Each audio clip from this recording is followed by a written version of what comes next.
es básicamente esta. Acuérdense que en el adulto, la sangre llega a través de la cava inferior, de la cava superior, al atrio derecho, del atrio derecho pasa al ventrículo derecho, del ventrículo derecho pasa a la arteria pulmonar, de la arteria pulmonar pasa a los pulmones, donde la sangre se oxigena. Las venas pulmonares llevan sangre oxigenada al atrio izquierdo, de ahí pasa al ventrículo izquierdo, del ventrículo izquierdo pasa hacia la aorta, hacia todos los tejidos periféricos, en donde se desoxigena, y finalmente la sangre no oxigenada se devuelve de nuevo por las cavas superior y cava inferior. Pero entonces, verán ustedes, cuando la sangre pasa de cavidades derechas a izquierdas anómalamente, por ejemplo, por un defecto interauricular, entonces, ¿qué pasa? ¿Qué pasa? Que los pulmones se sobrecargan. Es decir, miren, en otras palabras,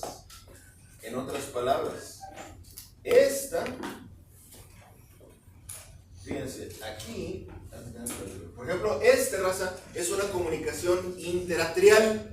Una comunicación anómala entre ambos atrios, derecho e izquierdo. Entonces, ¿qué pasa? Este es un corazón normal. Todo bien ahí. Ahí la sangre venosa no oxigenada está en cavidades derechas. La sangre oxigenada está en cavidades izquierdas. Este es un corazón normal. Todo bien. Pero resulta, raza, que durante la vida adulta, la presión, o más bien, después de que ligamos el cordón umbilical y el chamaco respira, entonces la presión aumenta en las cavidades izquierdas más que en las derechas. De modo que si hay una comunicación, por ejemplo, entre ambos atrios, como en este caso, la sangre va a pasar de cavidades izquierdas a derechas. Por ejemplo, yo les pregunto, raza, la comunicación interatrial como esta, ¿es cianógena o no cianógena? No cianógena. Exacto. ¿Por qué? Porque la sangre pasa de cavidades izquierdas a derechas. ¿Por qué? Porque la presión es más grande que aquí. Es decir, si ustedes hacen un agujero en esta pared, la sangre va a pasar de la cavidad con mayor presión a la cavidad con menor presión. Entonces, ahora, pasa lo siguiente. Si este defecto es muy grave y no se cura, y no se repara, entonces los pulmones van a recibir el doble de sangre de lo que deberían. ¿Por qué? Los pulmones van a recibir, como debe ser, la sangre de la arteria pulmonar, pero aparte también la sangre que le llegó por parte del defecto. Entonces los pulmones les va a llegar mucho más sangre que de la que se debe. Los pulmones se defienden. ¿Qué hacen los pulmones? Empiezan a tener un espasmo, empiezan a contraer sus arteriolas, y de modo que la presión aumenta ahora más en cavidades derechas que en izquierdas, y este flujo que era en esta dirección ahora se cambia en esta dirección. Entonces, en otras palabras, cuando los pulmones se defienden de la sobrecarga y contraen sus vasos sanguíneos, las presiones se invierten y ahora la sangre pasa de derecha a izquierda, y esta anomalía que era no cianógena ahora se vuelve cianógena, y eso, raza, se llama síndrome de Eisenmenger o Eisenmenger, para pronunciarlo adecuadamente porque era alemán el vato. El síndrome de Eisenmenger es cuando la hipertensión pulmonar reactiva la sobrecarga, porque le mandan más sangre que la que debe, hace que las presiones ahora aumenten más en cavidades derechas que en izquierdas. La sangre, en lugar de pasar de aquí para acá como era al principio, ahora pasa de acá para acá, y cuando la aorta recibe sangre no oxigenada o mezcla de las dos, tenemos cianosis. Entonces, una cardiopatía no cianógena, no tratada, gracias a la hipertensión pulmonar, una de estas se transforma en síndrome de Eisenmenger. Pero antes de que una se convierta en la otra, recordemos que básicamente eso, que las cianógenas, paso de sangre de derecha a izquierda, no cianógenas de izquierda a derecha. Entonces, Fíjense, ya nos no se preocupen, ya nos devolveremos esta diapo después. Entonces hablemos de cada una de estas anomalías. Por ejemplo, aquí tenemos la comunicación. Esta anomalía, son dos tipos de la misma anomalía. Este es CIA, comunicación interatrial, o como la conocemos los que tenemos cierta edad, comunicación interauricular, así se les conoce. Hay una controversia en términos de decirle auricular o atrial, pero el nombre es lo de menos, es CIA, comunicación interatrial o interauricular. ¿Qué es esta comunicación? Una comunicación anómala entre ambos atrios. Tenemos varios tipos, tenemos como 6 tipos, pero a este nivel nada más consideramos los dos más frecuentes, que es tipo secundum y tipo primum. Muy breve recapitulación de cómo se forma el ostium secundum y el ostium primum. Es decir, la CIA tiene 5 tipos. Los que vamos a ver aquí es el tipo secundum y el tipo primum. Ahorita lo volveremos a esta diapo, no se preocupen. Muy brevemente recordaremos cómo se lleva a cabo la aceptación de los atrios. Un atrio tiene, así por favor. Entonces, si es cianótica, o sea, si no es cianótica no pasa nada, ¿o? Ah, no, sí pasa. Sí pasa. Pero no es Y de ahí ya veremos qué pasa, justamente. Cuando estemos viendo una por una, veremos qué pasa. Y cuando es no cianótica, no empieza con exacto, bueno, fíjense, las cardiopatías congénitas, para su estudio, se dividen en cianógenas y no cianógenas. La cianógena es la de... Ah, no, es cuando una no cianógena, por hipertensión pulmonar reactiva, se convierte en cianógena. Exactamente. Ahora, entonces, raza, pero ustedes denme chance con el que están, raza. Entonces, un solo atrio durante el desarrollo debe de partirse en dos y convertirse en 2 atrios. ¿Cómo sucede esto? Fíjense en esta peliculita, ahorita les explico, pero fíjense, el proceso es así. Ahorita lo explico paso por paso, no se preocupen. Entonces, ese es cómo ocurre la división de un atrio en 2 atrios. Primero se forma una pared, y esta pared tiene un nombre, la azul, y se llama, esta paredcita azul, se llama el septum primum. Septum primum. Entonces, este septum primum, raza, crece en forma de media luna, dejando un espacio. Y este espacio tiene este hoyito que se va dejando aquí, verán ustedes, crece como media luna, el septum primum crece como media luna y deja este espacio, este agujero tiene un nombre y se llama ostium, exactamente, ostium primum. Ostium quiere decir abertura o ventana, hostia es el plural de ostium. Entonces, el ostium primum, raza, es este agujero y debe de cerrarse. Fíjense cómo este agujero debe de cerrarse. Cuando este agujero no se cierra, el ostium primum, entonces, ¿qué creen? Tenemos una CIA tipo ostium primum, que es básicamente esta, miren. Entonces, este es el tipo primum y lo que sucede es que el ostium primum no se cerró adecuadamente y hay un paso de sangre de izquierda a derecha y este defecto es bajo. El septum interatrial es todo Fíjense cómo el defecto de ostium primum es bajo, no es alto como acá, es bajo. ¿Por qué? Por su origen embriológico, raza. Porque fíjense, aquí este ostium primum no se cerró adecuadamente y tenemos una comunicación anómala que es baja. Así se origina la comunicación interatrial tipo ostium primum.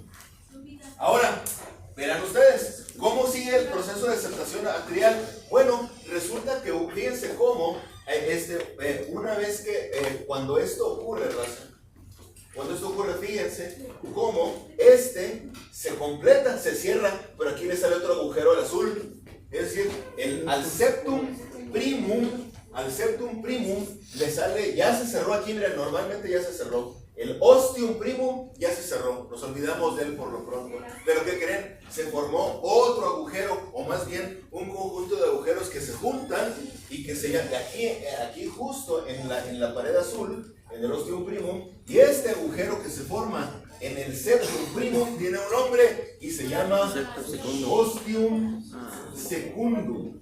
Ostium secundum. Entonces, este ostium secundum, este ostium secundum, raza, permanece permeable hasta el momento en que el chamaco nace y le ligamos el cordón umbilical. Hasta entonces, ese agujero permanece bien abierto, toda la gestación. Desde que se forma este agujero hasta que ligamos el cordón umbilical, este agujero, el ostium secundum, que está formado dentro del septum primum, permanece abierto y permeable. Ahora, otro personaje en la historia,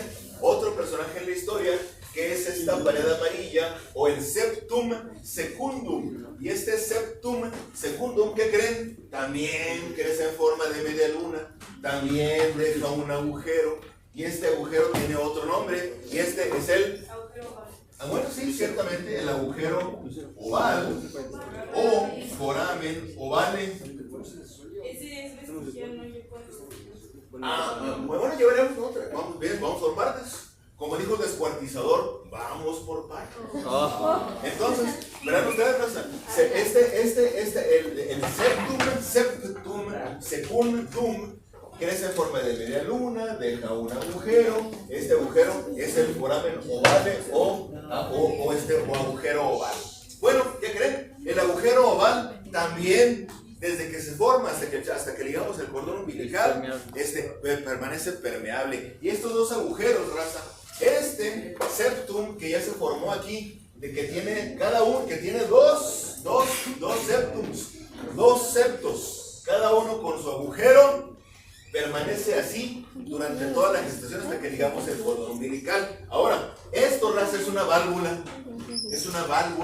¿Por qué? Porque esta válvula permite el paso de sangre del atrio derecho al atrio izquierdo durante toda la gestación. Entonces, fíjense cómo la sangre pasa primero. Fíjense, durante la gestación, la sangre viene por la cava superior, la cava inferior, se vierte en el atrio derecho, y del atrio derecho, sí, una parte pasará al ventrículo derecho, pero la mayor parte pasa al atrio izquierdo a través. Esta comunicación no solamente es normal, no solamente es necesaria, sino que es absolutamente esencial. Si esta válvula se cierra prematuramente durante la gestación, el chamaco se tuerce todito, se nos muere in útero. Entonces, pero esta raza es una válvula. ¿Qué es una válvula? Algo que permite el paso de sangre de un lado, pero no lo permite del otro. ¿Qué pasó? Me confundí con los de ostium secundum y los de fosa y foramen. Bueno, pasa nada, bien. Básicamente, fíjate, esta válvula tiene dos paredes, y cada pared tiene su agujero. Verán ustedes, resulta que la primera pared se llama el septum primum y el agujero que tiene es el ostium secundum, porque el ostium primum ya se cerró. Ostium secundum, pero esta segunda pared, que es el septum secundum, tiene un agujero que es el foramen o agujero oval o foramen ovale. Entonces, resulta que estas dos paredes, cada una con su agujero, es una válvula, raza. Una válvula que debe permitir el paso de sangre de derecha a izquierda, pero no de izquierda a derecha. Es decir, en otras palabras, cuando late el atrio derecho, hace esto y permite el paso de sangre de derecha a izquierda. ¿Pero qué creen? Cuando ligamos el cordón umbilical, pasa algo. Las presiones en cavidades izquierdas aumentan más en cavidades derechas. ¿Y qué creen? Esta válvula se cierra para siempre. Por pura física. ¿Todo bien, maestro? Sí, ahorita tomamos una foto nada más. Sí, foto. Espérense, cómense bien por la foto, por favor. Digan cheese.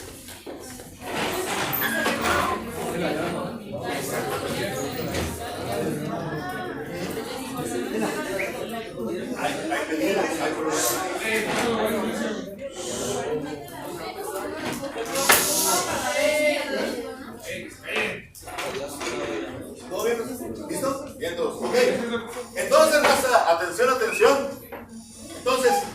no es magia, es física pura y dura. Es física de fluidos que ustedes vieron en tercero de prepa o tal vez en segundo. Entonces, lo que sucede, raza, entonces, denme chance con el medio ambiental. Antes de que liguemos el cordón umbilical, la presión es más alta en el atrio derecho que en el atrio izquierdo. Por lo tanto, esta válvula permite, con cada latido, permite el paso de sangre de acá para acá. Cuando ligamos el cordón umbilical, por pura física, la presión en menos de un minuto se eleva más aquí que acá. De modo que esta válvula se cierra y ya no permite el paso de sangre de izquierda a derecha. Entonces, ¿por qué? Porque si vemos de perfil si nos ponemos aquí en el atrio derecho a ver el septo, vamos a ver que estos dos agujeros no se sobrelapan, raza. Es decir, si esto lo vemos de perfil, veremos que aquí está el septo, aquí está el septum secundum y aquí está el foramen ovale. Estos dos no se sobrelapan. De modo que cuando por física esta válvula se cierra, ya no hay paso de sangre. Pero ¿qué sucede cuando o bien el foramen, el septum secundum es más grande que lo que debe? Se sobrelapa con el foramen ovale. De modo que esta válvula no es válvula. Y cuando ligamos el cordón umbilical, la válvula se cierra, pero debido a que los agujeros sí se sobrelapan, hay paso de sangre anómalo de izquierda a derecha. O bien, ¿qué tal que el septum secundum, el ostium secundum, está bien, pero tenemos un foramen ovale muy grande, por la razón que gusten y manden, y estos se sobrelapan? Cuando por física esta válvula se cierra, va a haber paso de sangre por este agujerito, porque no funciona como válvula. Entonces, lo normal es esto, raza. Lo normal es esto. Esta válvula permite el paso de sangre normalmente, así debe ser, de derecha a izquierda. ¿Por qué? Porque la válvula está hecha de ese modo. ¿Qué sería el ostium y abajo el septum? Todo es el septum secundum visto del perfil. Este es el ostium secundum y el foramen ovale. Entonces, esto es lo normal. Esta estructura, raza, es lo normal. De modo que esta estructura, durante la gestación, permite el paso de sangre de derecha a izquierda. Y cuando ligamos el cordón umbilical, la presión aumenta aquí, el septum se cierra, la válvula funciona, todos contentos. El problema es cuando aumenta la presión. ¿Qué? ¿En qué parte se aumenta? Cuando ligamos el cordón umbilical. Eso por pura física de fluidos, la presión aumenta más aquí que aquí y esta válvula se cierra para siempre, no permite el paso de sangre de izquierda a derecha y todos contentos. Es lo normal. Pero ¿qué sucede cuando tenemos o un ostium secundum o un foramen ovale más grande que estos? No debiendo sobrelaparse, se sobrelapan, de modo que a pesar de que la válvula sí se cierra como de que no, hay paso de sangre de izquierda a derecha y por lo tanto C y A tipo ostium secundum. De modo que esto, ustedes ya saben gracias a esto, por qué la CIA tipo ostium secundum es alta. La CIA tipo ostium primum es baja y la razón es la embriogénesis, ¿sí? Hay una razón embriológica de por qué esto ocurre. ¿Queda claro esto, Rosa? Sí. Muy bien. Entonces esta es no cianógena porque el paso de sangre es de izquierda a derecha, pero si esto es muy grave, los pulmones, fíjense aquí los pulmones se están sobrecargando, los pulmones reciben la sangre del ventrículo derecho como debe ser, pero también reciben sangre extra que le pasaron que no debe ser. Los pulmones dicen, no, espérame tantito, no puedo con tanto. Los pulmones constriñen sus arterias, se eleva la presión pulmonar, se eleva más la presión aquí que aquí, y ahora hay paso de sangre de derecha a izquierda. Una que no es cianógena se vuelve cianógena, síndrome de Eisenmenger. Ahora, fíjense, algo muy rápido que les voy a decir, una curiosidad, pero que es útil. Verán ustedes, raza, el cierre de esta válvula por pura presión es física. Y verán ustedes, estos dos paredes que inicialmente la presión mantiene unidas, normalmente se fusionan y se vuelven uno mismo, uno mismo. ¿Pero qué creen? ¿Qué creen, raza? Resulta que a veces estas sí se pegan, pero no se fusionan. Entonces, ¿qué sucede? En la maniobra de Valsalva es que ustedes, por ejemplo, hagan una expiración forzada con glotis cerrada. En pocas palabras, hagan así, como el del meme del pelado con las penas injuntadas, que está así. Así, esa es maniobra de Valsalva. Cuando ustedes cargan una caja de 20, bueno, de 40 kilos, porque están fuertes, ustedes hacen maniobra de Valsalva. ¿Qué creen? Durante la maniobra de Valsalva, normalmente la presión se invierte. A todos nos pasa, raza. A todos nos pasa que durante la maniobra de Valsalva, transitoriamente, por pocos segundos, la presión en las cavidades izquierdas derechas, aumenta en relación a las izquierdas. Es decir, en el adulto normal, la presión es más intensa en el atrio izquierdo que en el derecho. Pero cuando ustedes cargan algo pesado, por unos segundos nada más, la presión se invierte. ¿Y qué creen? Si esta fusión, es decir, si estas paredes están pegadas por física, pero nunca se fusionan, cuando hacen maniobra de Valsalva, el septum se acuerda que hacía durante la gestación, entonces permite el paso de un poquito de sangre de derecha a izquierda, lo cual en sí, si es breve, no pasa nada. Nadie se muere por cargar una caja de 20 kilos, ¿no? O no generalmente.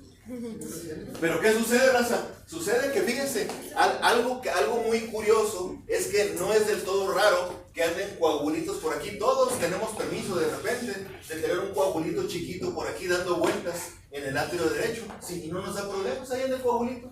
Y jamás nos enteramos, la válvula lo deshace en algún momento y nadie nos enteró que teníamos un coagulito, todos contentos. Esto es normal tener un coagulito chiquito por ahí dando vueltas. El asunto, raza, es que si ustedes tienen que estas dos paredes nunca se pegaron, nunca se fusionaron, y tienen esta válvula que permite el paso transitoriamente de sangre de derecha a izquierda cuando cargan algo pesado, esto tiene un nombre y se llama foramen ovale persistente.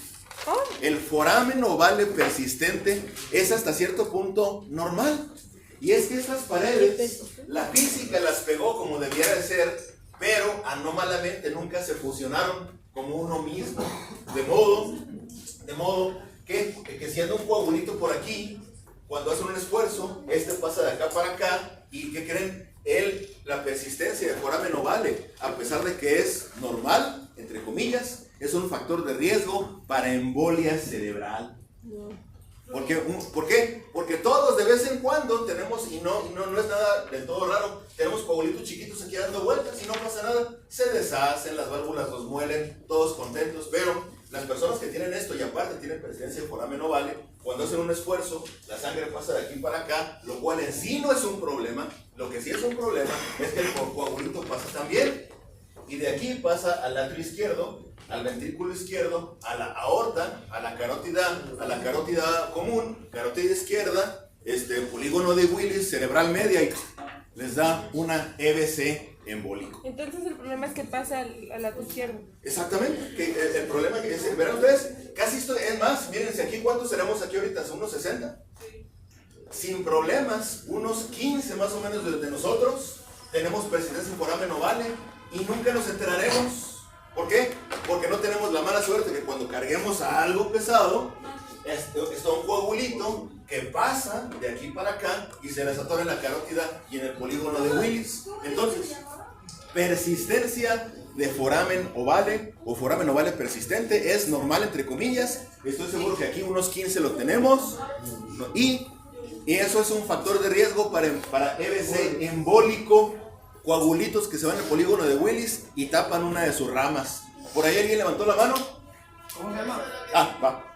¿Foramen ovale? O foramen ovale persistente o persistencia de foramen ovale. O sea, si un paciente llega un día y hizo el esfuerzo y le dio una embolia cerebral, es muy probable que haya sido por eso. Es muy probable. Oigan, entonces, de modo que ustedes ya saben embriológicamente La CIA tipo primum es baja y tipo secundum es alta por la formación embriológica. Entonces, ¿Cómo digo que se llamaba el esfuerzo que hacían? La maniobra de Valsalva, con B chica. Valsalva, un médico de la Edad Media, por cierto, discípulo de Avicena, de los árabes.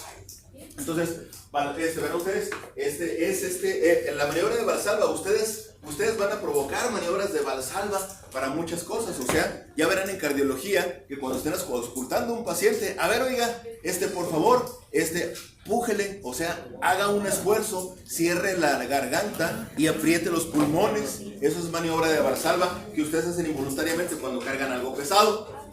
Entonces, así las cosas. Ahora, siguiente defecto, raza, siguiente defecto. Canal atrioventricular persistente. El canal AB persiste. Vean ustedes, esto entre la raza, entre los clínicos, para no decir todo el nombrezote, todo esto, decimos canal AB. Canal AB. Así se llama.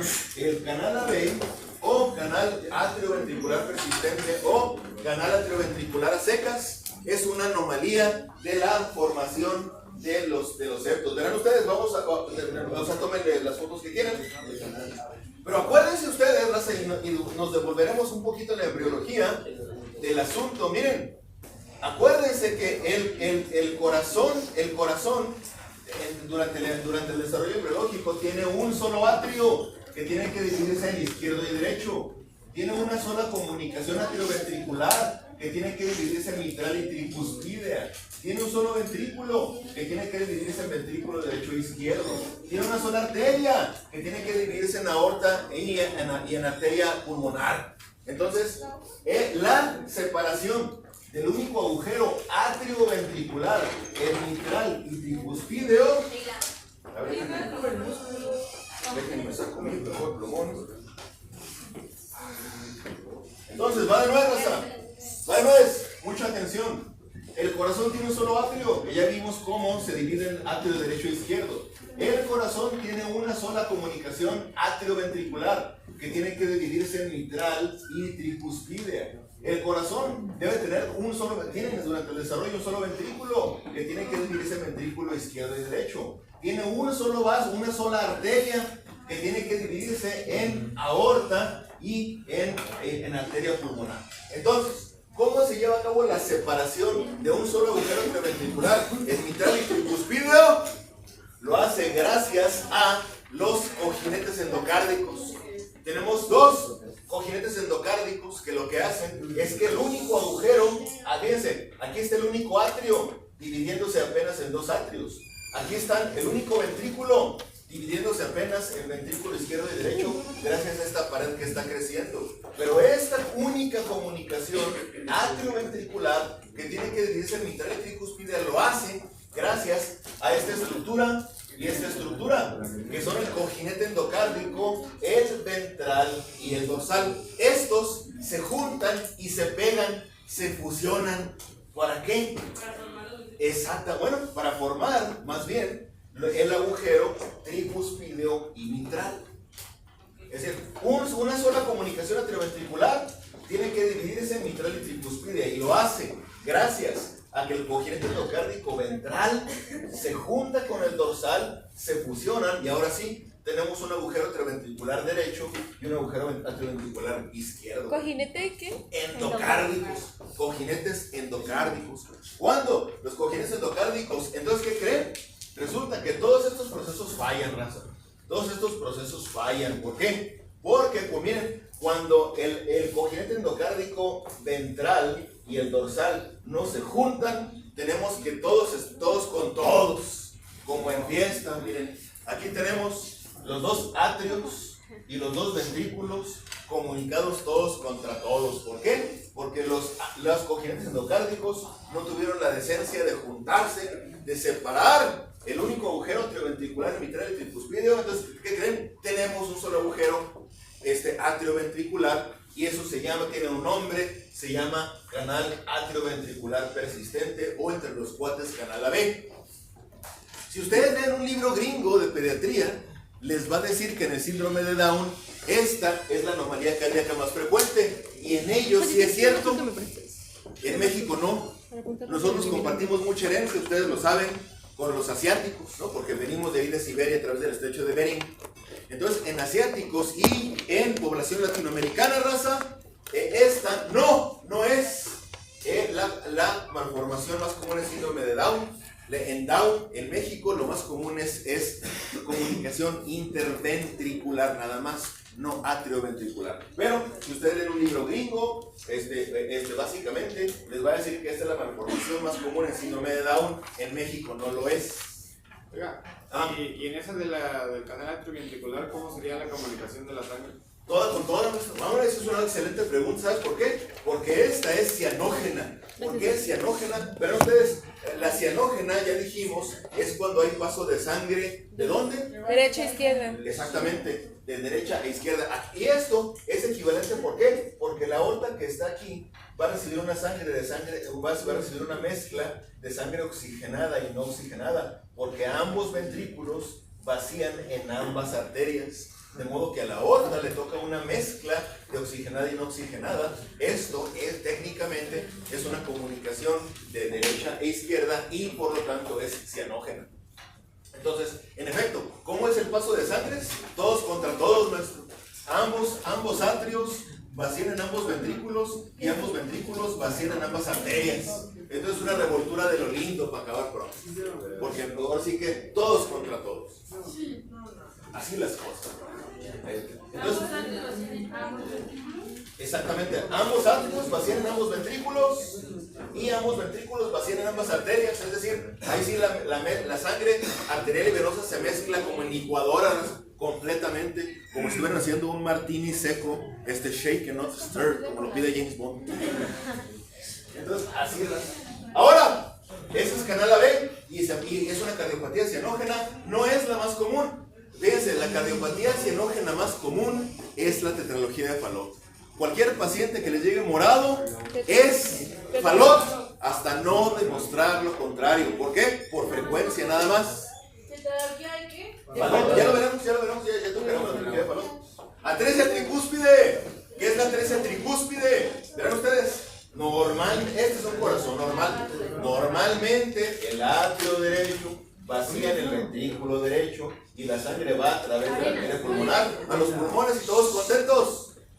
¿Qué pasa? El atrio izquierdo vacía en el ventrículo izquierdo vacía en la aorta, todos contentos, ¿sí o no?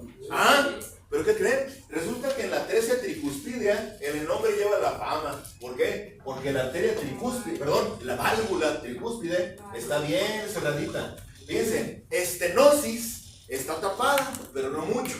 Sí permite el paso. Atresia es que está completa y absolutamente tapada. Entonces en la atresia tricúspidea, la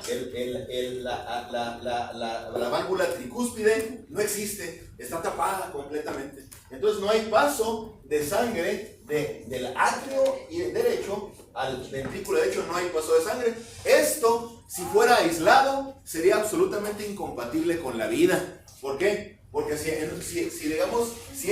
la atresia tricúspidea fuera completamente aislada, ¿cómo le llega sangre al pulmón? No le llegaría, y eso es incompatible con la vida. De modo que para que la atresia tricúspidea sí permita la vida, tiene que haber cortocircuitos. ¿Cuáles? Una comunicación interventricular, una comunicación interatrial tipo secundum habitualmente, y una persistencia del conducto arterioso.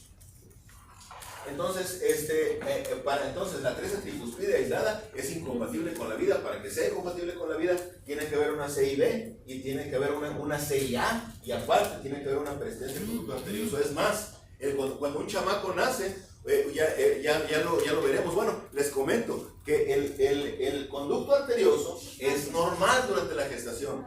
Y uno de los cambios que ocurren cuando el chamaco respira y cuando ligamos el cordón umbilical es que se cierra de poco después del nacimiento. Cuando no se cierra, tenemos persistencia del conducto arterioso y esto en sí es una enfermedad. Pero aquí, raza, el chamaco nace con esto. Ustedes hacen lo posible porque esto no se cierre, porque se requiere. Si esto se cierra, el chamaco se nos muere.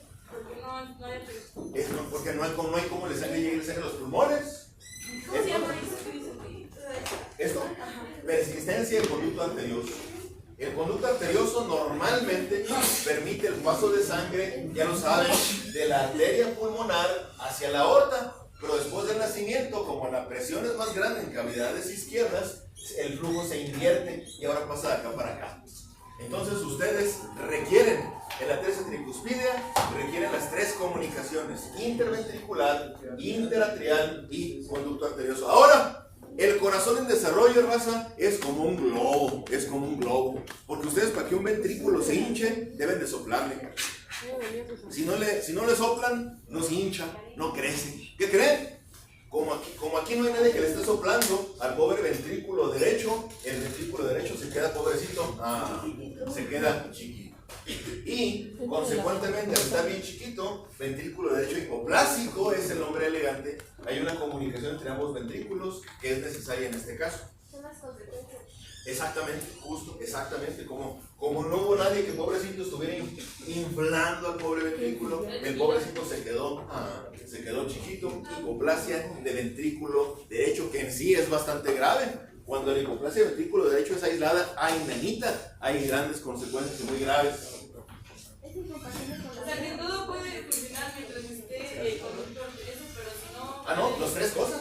Cuando tenemos una arteria tricuspidea, tienen que haber las tres: comunicación interventricular, interatrial y conducto arterioso. Cuando este se cierra, como debe ser después del nacimiento, el chamaco empieza con problemas hemodinámicos, ¿se imaginan? Y da hipoplasia del conducto arterioso. Y ventrículo derecho, porque no hay de quien lo infle. Pobre ventrículo derecho, nadie le echó sangrita, de modo que este se queda chiquito. Entonces hay hipoplasia de ventrículo derecho. Y no hay problema mientras esté... No, sí hay problema, no, eso es un montón de problemas en estos chamacos. O sea, fíjense, el chamaco depende de, este tipo de cosas varían mucho en cómo se presenta clínicamente.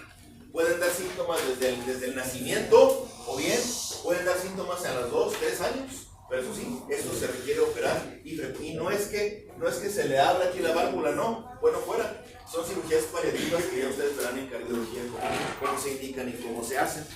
Entonces, ¿es compatible o no es compatible? Sí. O sea, sí es compatible con la vida. O sea, por eso, o sea, a ustedes les puede llegar, ustedes están en Salina Cruz, Oaxaca, por ejemplo. Oigan, y les llega un pacientito, oigan, doctor, en Semenab, fíjense que yo, mi chamaquito, pobrecito, nació azul, me lo mandaron, usted no estaba aquí todavía en Salina Cruz, me lo mandaron a Semenab y dijeron que tenía esa tricuspidia y me lo van a operar en 1 año y medio, pero fíjense que ayer se hizo un coraje y se me puso azul el pobrecito. Entonces, esta anomalía es cianógena o no cianógena. Bien cianógena. ¿Por qué? Porque no se contenta con un cortocircuito, tiene 3 y hay paso de sangre también. Fíjense, o sea, debido a que aquí llega una mezcla de sangres, la aorta llega una mezcla de sangres oxigenada y no oxigenada, y por tanto hay cianosis. Entonces, arteria tricuspidea es bien cianógena. Entonces sí, es compatible con la vida gracias a que tiene CIB, CIA y PCA. Muy bien. ¿Incompatible?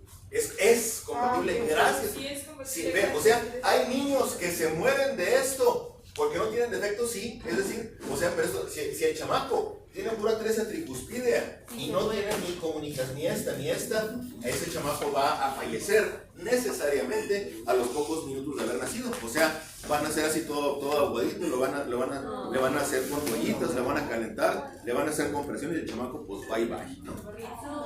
Entonces cuando sí lo ven en el consultorio en Salina Cruz, Oaxaca, porque se lo mandaron del seminal de regreso, es porque el chamaco tenía una CIB, una CIA y una PCA también. Si no, no estaría enfrente de ustedes. Sí, exactamente, ya estaría en otro lugar, con Diosito, por así decirlo. Ahora, yo les dije hace un momento que en México, que si leerían libros gringos, esta era la anomalía más común en Down. Pero ¿qué creen? En México, y eso si ustedes leen libros mexicanos ya está, antes no estaba, ya la gente ya se puso a escribir afortunadamente. Entonces, verán ustedes, la CIB y también la CIA, que ya vimos, son los defectos más comunes en Down en México. ¿Por qué hago el énfasis en Down? Porque el Down es bien común, fíjense. Ya lo veremos en genética el semestre que entra, si tienen la suerte que esto con un servidor.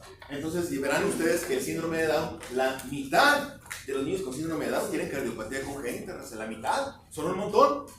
1 en cada 800 chamacos nace con síndrome de Down. Y de esos la mitad tiene cardiopatía congénita. Y de esos la mayoría es C y B. Por eso la importancia. Ahora, si nos quitamos también del Down, ¿qué creen? Esta es la anomalía más común también fuera del Down. Es decir, si ustedes les preguntan en el ENARM, ¿cuál es la anomalía cardíaca más común en México? Interventricular.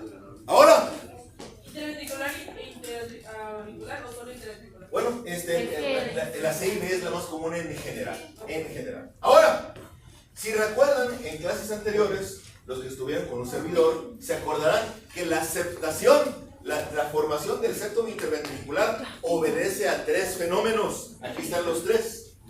Crecimiento del tabique muscular, el músculo crece y empieza a formar el septum, es la más importante.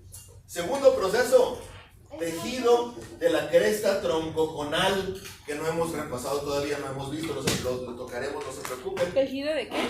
De la cresta troncoconal del tracto de salida. Ya veremos qué es esto, no se preocupabilicen. Y finalmente, el componente membranoso de cogentes endocárdicos, es decir, ya dijimos que el corazón embrionario tiene una sola comunicación interatrial y es gracias al cojinete endocárdico, la fusión del ventral y el dorsal, que esta única comunicación atrioventricular se divide en mitral y en tricuspidea y mitral. ¿Estamos de acuerdo?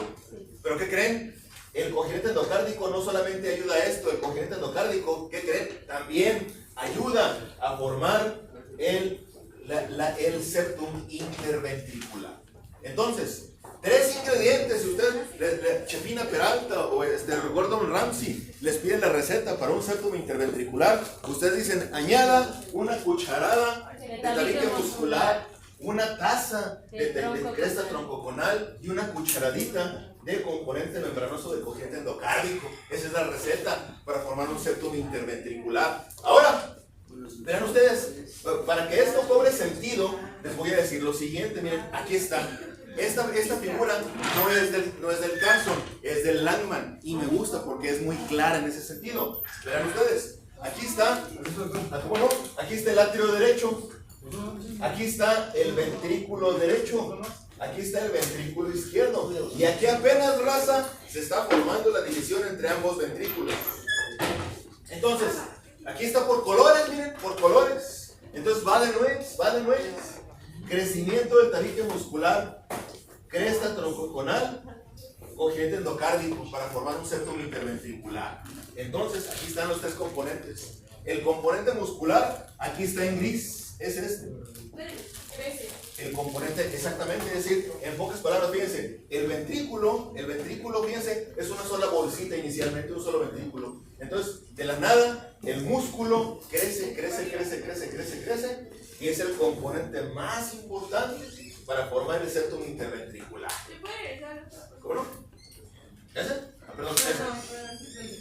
Entonces el componente más importante para formar el septum interventricular es el tabique muscular.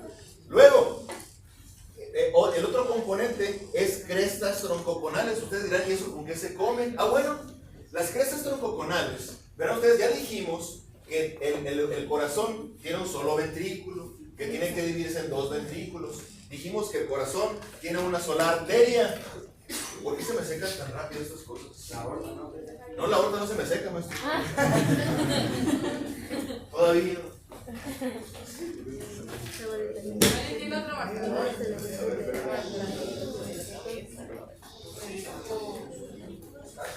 Creo que este. Pero entonces, no se open. Entonces, raza,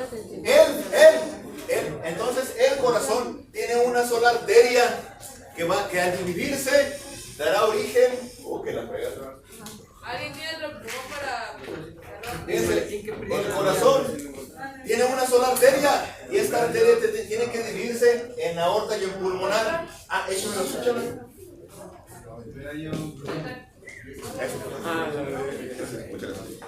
Entonces, raza, entonces ya otra vez repasemos el Padre Nuestro, ¿no?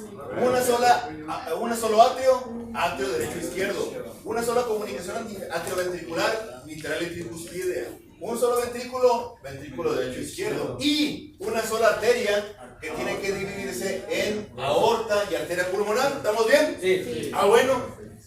¿Quién cree esta división del único? Esta arteria tiene un nombre y se llama tronco arterioso.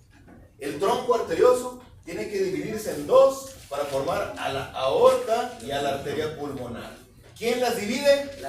Exactamente, las crestas troncoconales. ¿Por qué estamos viendo esto si estamos hablando del ventrículo? Porque las crestas troncoconales que van a dividir al tronco arterioso en aorta y en pulmonar, ¿qué creen? También le ayudan al septum.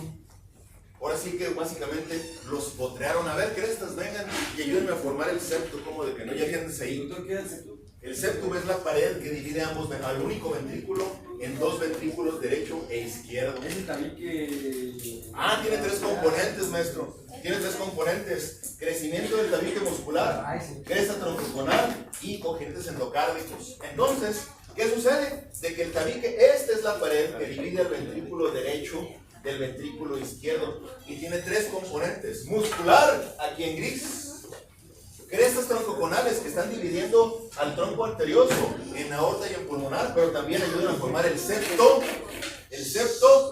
y, crucialmente, también el congénite endocárdico. Entonces, componente muscular en gris, congénite endocárdico en azul, crestas troncoconales en guinda y amarillo.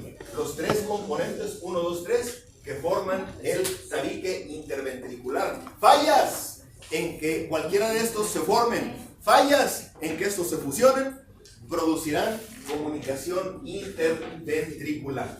Doc, el septum está formado por el tabique, el cojinete Y las crestas troncoconales. y el tabique está formado por...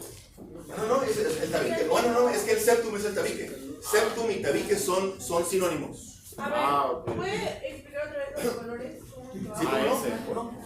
Fíjense, aquí nos devolvemos. Tres componentes: el tabique muscular, crestas troncoconales que dividen el tracto de salida en pulmonar y aorta, y el componente membranoso de los congénites endocárdicos. Tres componentes. Entonces, los colores están aquí. Aquí están los tres colores. Es lo del septum. Exactamente, el septum, que es lo mismo que la pared, que es lo mismo que el tabique interventricular, y tiene tres componentes: muscular, ven permiso para aprovechar por el video ambiental, ¿no? Tiene tres componentes: el muscular aquí en gris, crestas troncoconales, tenemos dos. ¿Me permite darles un aviso? Sí, ¿cómo no? Pero, Segundo grado, grupo ECO, tienen que pasar a revisión de la práctica de bioquímica en nuestro grupo. Ya, ahorita. Oye, entonces, raza, así está, entonces tres componentes y así se forma. Ahora, entonces, verán ustedes, ya veremos que estas crestas troncoconales también producen enfermedades por sí mismas. Ellas también producen enfermedades, pero ¿qué creen? De los tres procesos, raza, el que más falla es el de en medio. Es decir, en la comunicación interventricular, la más común se forma porque las crestas troncoconales no llegaron a la cita a tiempo. Entonces, verán ustedes, aquí tenemos que el tabique interventricular, Doctor, ajá, queda un mueble, o sea, queda un mueble en el septum. en el septum, exactamente, o sea, un hoyo que permite el paso anómalo de sangre inicialmente del ventrículo izquierdo al ventrículo derecho por presiones. Acuérdense que las cavidades izquierdas tienen más presión que las derechas, de modo que si hay una comunicación anómala, la sangre va a pasar de la mayor presión a la menor presión, de izquierda a derecha. De modo que yo les pregunto, ¿la C y B es cianógena o no? ¿Cianógena? ¿Cómo? Exacto, no cianógena, porque la sangre pasa de izquierda a derecha por pura presión. Ya cuando incrementa la presión de más en el pulmón que genera la que se cambie de derecha a izquierda Y se vuelve cianógena. Exactamente. Entonces, raza, verán, debido a eso, si ustedes ven, si este septum lo ven de perfil, verán que el septo tiene una parte muscular y una parte membranosa. Fíjense, lo rojito, la carnita sabrosa, esto, como no, vistecito, ¿cómo no? El septum interventricular tiene una parte muscular y una parte membranosa aquí en cafecito. ¿Qué creen? La mayor parte de las comunicaciones interventriculares son perimembranosas, es decir, si esto lo vemos de perfil, veremos que aquí está el septum interventricular y la parte membranosa, la verdad es que es chiquita. La parte membranosa es chiquita. Es más, miren, aquí está. La parte, bien, aquí está la parte muscular del septo y la parte membranosa van a formarse aquí. La parte membranosa es chiquita y se forma aquí. Entonces, ¿qué creen? La mayor parte de los defectos de las CIBs, debido a que el del medio es el que más falla, las crestas transcoconales, la mayor parte de los defectos son perimembranosos. ¿Qué quiere decir esto, raza? Que están entre los dos. La mayor parte de los defectos de comunicaciones interventriculares son perimembranosos. No están ni completamente en el septo membranoso, ni completamente en el muscular, están entre los dos. Por aquí, ¿le la mano levantada? Bueno. ¿A qué se refería con xerógena? Que es el paciente azul. Paciente azul. Ya veremos que los niños con cardiopatía congénita, cuando lloran, se ponen azules. Cuando hacen un esfuerzo, se ponen azules. Cuando hacen un berrinche, se ponen azules. Y muchos se encuclillan, raza. El encuclillamiento, clásicamente, es un signo de tetralogía de Fallot. Es común a todas las cardiopatías cianógenas, pero el encuclillamiento básicamente es que el paciente está siempre. Pero cuando hace esto, por pura hemodinamia, siente alivio, porque la presión, la carga hemodinámica del paciente es menor. Entonces, el paciente que se pone en el azul y se encuclilla, es tetralogía de Fallot, hasta no demostrar lo contrario. Entonces, ¿qué sucede? Miren, entonces, porque ustedes dirán, que el doctor, hombre, ¿por qué tantas nimiedades? Hay un agujero y ya, no. Esto tiene relevancia a nivel doctor Simi. ¿Sí? ¿Por qué, raza? Porque fíjense, si el defecto es muscular, le dan chance a que se cierre solito. Los defectos musculares, con mucha frecuencia, cierran solitos. No todos. Pero a un agujero muscular le pueden dar chance, si no es muy grande, le pueden dar chance a que se cierre solito en 1 o 2 años. Pero uno membranoso, pues no se va a cerrar generalmente. Entonces, por eso es importante que ustedes sepan que hay defectos musculares, membranosos, y los más comunes son los perimembranosos. Y es importante saber su paciente cuál tiene, ¿por qué? Porque el paciente con el muscular le pueden dar chance a que se cierre solito, espontáneamente. O sea, si falla el tabique. Exactamente, justo así. Pero si Fuerte, para que vean todos. ¿Cuál es lo malo del perimembranoso? Bueno, pues realmente pues que no suele repararse solo. Pero a diferencia de No, realmente fíjense, cuando la única diferencia topológica en términos de dónde está es su capacidad para cerrar espontáneamente. Fuera de eso es un agujero, y agujero el que sea, como dice, ¿no? Agujero. Entonces, ¿qué sucede, raza? Sucede que si hay agujero, la única importancia es el gasto. Aquí el gasto es un término técnico, y el gasto es igual a flujo. Los que llevaron física se acordarán en la física de fluidos que el gasto es el cantidad de líquido que pasa por un agujero. Entonces, oye, fíjate que este paciente tiene una CIA de bajo gasto. Eso quiere decir que el paso de sangre es poco y es bueno. Pero bueno, verán ustedes, una perla clínica, raza. Perla clínica, denme chance con el metal, raza. Denme chance. Los defectos de bajo gasto son más escandalosos, son soplos intensos.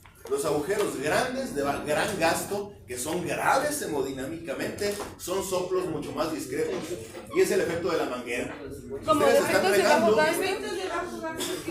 de bajo gasto, son muy ruidosos. El soplo es muy intenso. El soplo es intenso. ¿Por qué? Una manguera que si ustedes están regando con flojera, así nada más, entonces la manguera no hace ruido. Si le ponen el dedo para mojar a la vecina, o bien para llegar más lejos del chorro, entonces hace ruido, ¿sí o no? Sí. Mismo principio, raza. Defectos chicos son soplos grandes. Defectos grandes son soplos no intensos. Entonces la comunicación interventricular sería un soplo. Bueno, verán ustedes, toda comunicación anómala, toda sin excepción, produce un soplo, pero depende de dónde. Exactamente, pero fíjense, depende de dónde, en qué foco de auscultación es más intenso el soplo. Estamos hablando de la localización localización del defecto. Y esto quiero pensar que lo vieron en el laboratorio. Bueno, les comento algo práctico para el examen. El examen lo hice básicamente yo, 35 preguntas. La doctora, 33, algo así. Y la doctora dijo, doctor, no sea mala onda, déjeme reservar unas preguntitas de laboratorio. Y dije, sí, ¿cómo no? Entonces, los casos clínicos, raza, los hizo la doctora. Todo lo demás lo hice yo. Esto es relevante, ¿por qué? Porque en los casos clínicos, la doctora, y eso no tiene nada de malo que se lo diga, preguntas focos de auscultación. ¿Cuál es el foco mitral? ¿Cuál es el foco tricuspideo? ¿Cuál es el foco ventricular? Entonces, les recomiendo que lo estudien. ¿Por qué? Porque es importante para la práctica médica a nivel doctor Simi, no por otra cosa. Entonces, entonces un soplo tiene muchas características. Su intensidad, si es sistólico, si es diastólico, pero lo más importante de un soplo es en qué foco de auscultación es más intenso. Y dependiendo de en qué foco de auscultación es más intenso, es en dónde está. Es un soplo, es un soplo del foco aórtico, es un soplo del foco mitral, es un soplo del foco tricuspideo y así sucesivamente. Entonces hay un foco pulmonar, hay un foco aórtico, hay un foco tricuspideo y hay un foco mitral, amén de otros. Estudienlos porque les va a servir para toda su vida. Así las cosas con la comunicación interventricular. Entonces, ¿cómo se manifiesta? Un paciente que también se nos enferma de los pulmones, un paciente que si ese defecto es grave, el paciente no crece adecuadamente y lo más importante, un soplo. Ahora, verán ustedes, soplo no es necesariamente, no indica necesariamente defecto. Y no sé si en fisiología ya vieron que hay soplos fisiológicos. Se nos permite tener soplos en ausencia de defectos en algunas condiciones.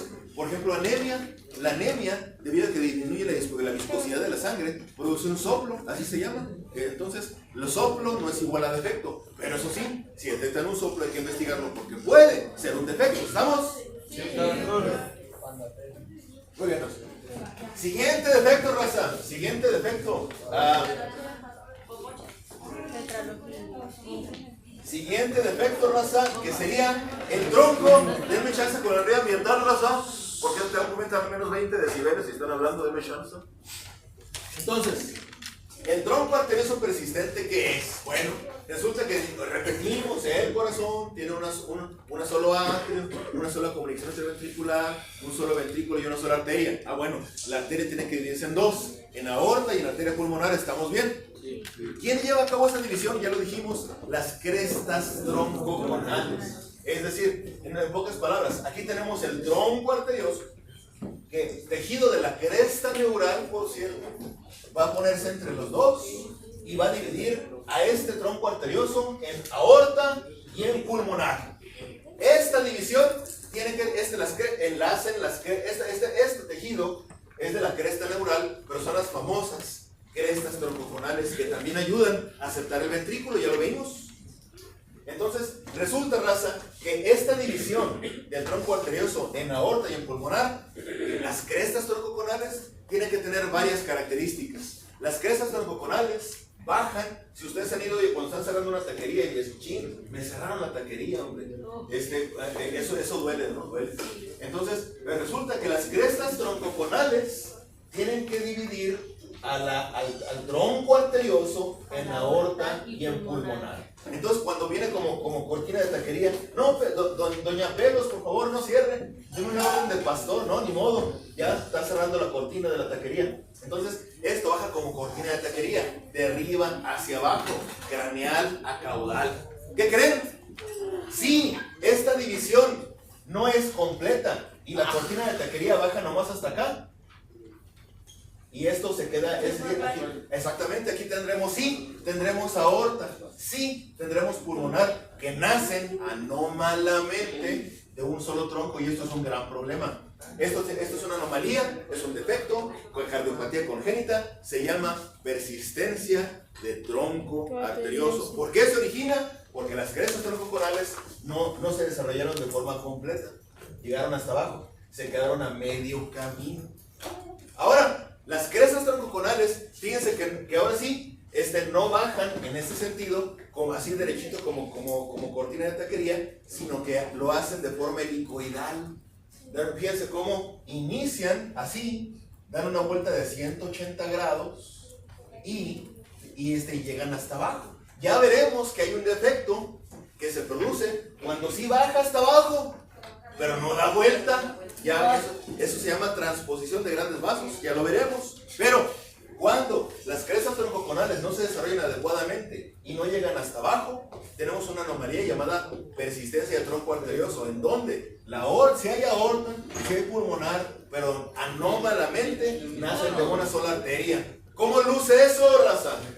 Pues bien, luce así, miren. Es decir, aquí está el tronco arterioso, que está mal, y en este tronco arterioso nace la aorta y la pulmonar. Esto es anormal, esto debería ser así. O sea, debería ser una aorta que nace exclusivamente del ventrículo izquierdo. Tenía que haber una sola arteria pulmonar que nace exclusivamente del ventrículo derecho. ¿Pero qué creen? Si las crestas troncoconales no llegaron hasta abajo, tenemos una sola arteria, un solo tronco arterioso, y solamente de él, anómalamente, nacen una aorta y una pulmonar. Doctor, entonces ahí también se mezcla la sangre, pues. En efecto, así es. En efecto. Entonces, ¿qué sucede? Que tenemos que la aorta, no, perdónenme, aquí tenemos el tronco arterioso anómalo, del cual nace la aorta y la pulmonar. Debido a que a la aorta llega una mezcla de sangre oxigenada y no oxigenada, este defecto es exactamente cianógeno. Miren, es una de las T's. Miren, la T tricuspidia es cianógena, es una de las 5 T's, no la 4T que da miedo, no, esta es la 3T. Es atresia tricuspide. ¿Y tú dices que del movimiento helicoidal? La anomalía que sigue, que se llama transposición de grandes vasos. Pero antes, cálmeme un segundo. Entonces, bueno, básicamente es eso. El tronco arterioso persistente es que las crestas troncoconales no llegaron hasta abajo. Tenemos un solo tronco. Entonces, es una cardiopatía cianógena. Entonces, ahora sí, la transposición de grandes vasos, raza. ¿Qué quiere decir? Que las grandes arterias están conectadas al revés. Están conectadas. En lugar de estar así, alguien llegó y hizo esto. Órale, vámonos. ¿Por qué? Porque normalmente, este es un corazón normal. Esta es la transposición. No, ya lo vimos. La aorta debe nacer del ventrículo izquierdo. La pulmonar, la arteria pulmonar, debe nacer del ventrículo derecho. Entonces, están cruzadas, exactamente. Entonces, qué bien que lo mencionaste. ¿Por qué? Porque tenemos una circulación pulmonar y una sistémica y esta X, esta espantosa X, como decía Chabelo, esta X, este cruce, raza, ocurre justo aquí. Y ocurre gracias a que las crestas troncoconales hacen este recorrido helicoidal, de 180 grados. Cuando no dan vuelta y bajan, ahora sí, derechitas, tenemos un problema.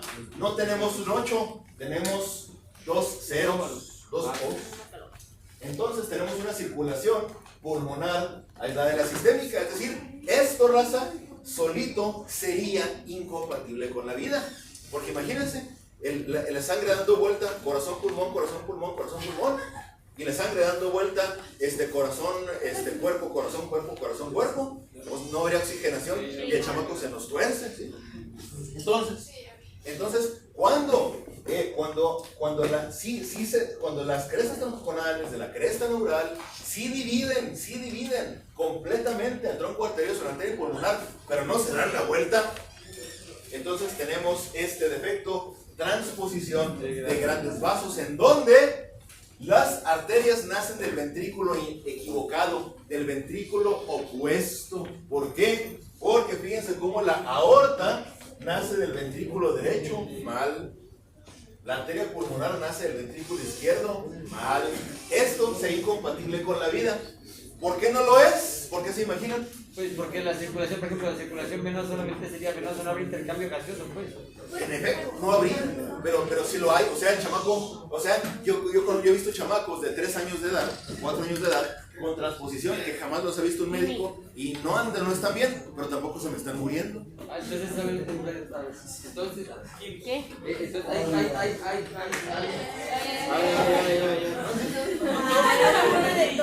No, llega nuestro. Es más, mira, Se chivió. te presto mi láser. entonces hay una comunicación de acuerdo, puede ser compatible con la vida, pero solamente por eso, pero de ahí en fuera pues está. Exactamente. Oigan, mira, Doc, entonces, ajá. ¿Y todo eso se oye del esteto? Sí, pero es un despapayo. Es desmadre para acabar pronto. Porque fíjense, ¿por qué es un desorden?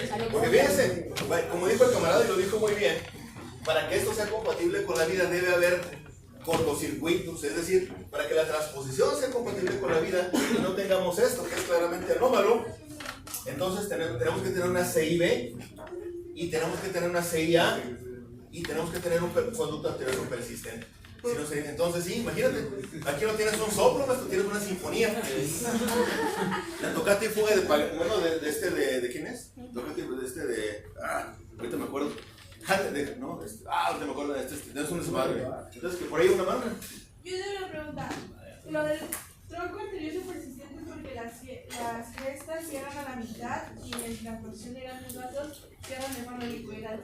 No cierran. O sea, sí cierran completamente, pero no se dan la vuelta. No. O sea, que giren es que está bien. O sea, que giren está Tienen que bien. girar las arterias Para que se cambien de ventrículo. porque de forma la cruzada. Y si no gira, es cuando Es para que haya la circulación así. Si no, nada más va a. No, ahorita pues no va a haber circulación, no va a haber oxigenación de la sangre tampoco. Perfecto, es decir, fíjense, en otras palabras, lo normal es esto. Lo normal es esto, pulmonar y sistémica. Digamos, si no estuviera. Me seca bien rápido. Como lo rimen, miren, y esto me lo prestaron ustedes. Entonces, pulmonar y sistémica incompatible con la vida. ¿Por qué eso es incompatible con la vida? Porque tenemos cortocircuitos, tenemos una CIA, una CIB, una comunicación de un conducto anterior persistente. Así las cosas, raza. ¿Ah? Fuerte, para que vean todos. Es el cierre completo, pero no existe el tiempo. Exactamente. Y al no haber giro, o si las arterias nacen del ventrículo equivocado, que sería incompatible con la vida si no es, porque hay una CIB, una CIA y una persistencia de conducto arterioso. Muy bien. Ahora, verán ustedes, esta división del tronco arterioso en aorta y en pulmonar debe ser pareja, debe ser equitativa. Ustedes dirán, ¿cómo que equitativa? Si la aorta es más ancha que la pulmonar. Eso es en el adulto. En el recién nacido debe tener un calibre igual. Y entonces, en otras palabras, debe ser parejo, 50-50. Si es 60-40, hay problemas. Si es 70-30, hay problemas.